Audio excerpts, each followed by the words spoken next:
Right, so the next definitions that we're going to talk about are going to be different types of bias. So a survey method is biased, right, if it has a tendency to produce untrue values. There are two main types of bias, either measurement bias or sampling bias. So the first type we're going to look at is going to be measurement bias. Measurement bias results from asking questions that do not produce a true answer. Right? In other words, it gives people an opportunity to lie. Possible sources of measurement bias, self-reporting of personal data, using confusing wording in a survey, the use of non-neutral language in questions. So depending on the situation, our measurement bias could come from either the person being surveyed or the actual survey itself.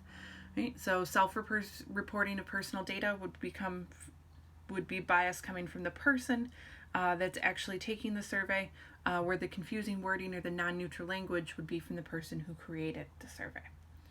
Our other type of bias is sampling bias.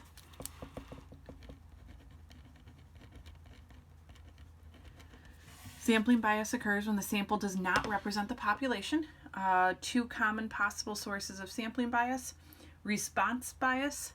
People only respond when they are passionate about a topic. Right? So maybe they fill out a survey and only if it's something that they feel strongly about. Or non-response bias. A large percentage of those surveyed do not reply.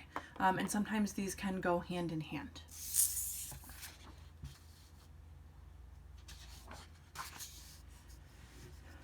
Right, so identify any source of bias in this next example. A survey asked people to report how much they weigh. This is a good example of measurement bias.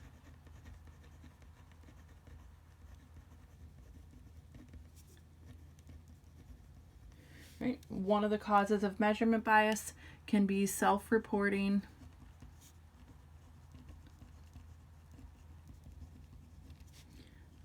of personal data.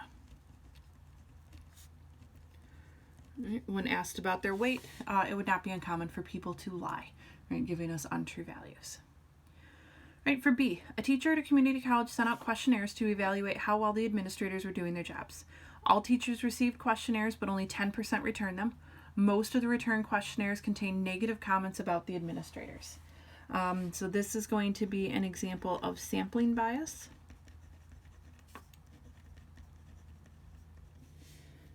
Non-response bias is one type of sampling bias. That's when only a small portion of people participate in the survey.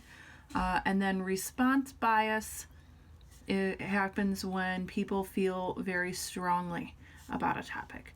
So this could be a case where the negative comments that were returned were because people felt strongly about this. All right, so for C, a hotel gives an internet poll to rate the hotel's performance. We're going to say that this could be another example of sampling bias. Right, and it could be some combination of non-response bias. Probably not a lot of people are going to participate. And response bias, because those that do are going to be ones that feel strongly about this topic. All right, then for D, a school district sends out a survey to all the school parents asking, do you favor the passing of a school board measure to provide additional resources to improve educational opportunities for your student? This one could be an example of measurement bias.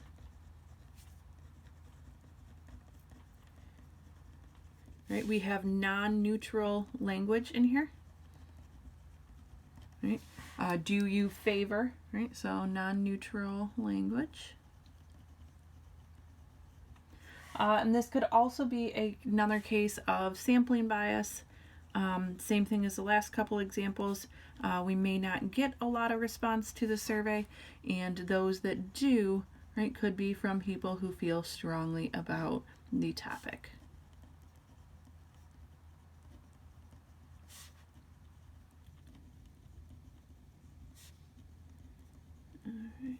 So a couple of questions underneath this example.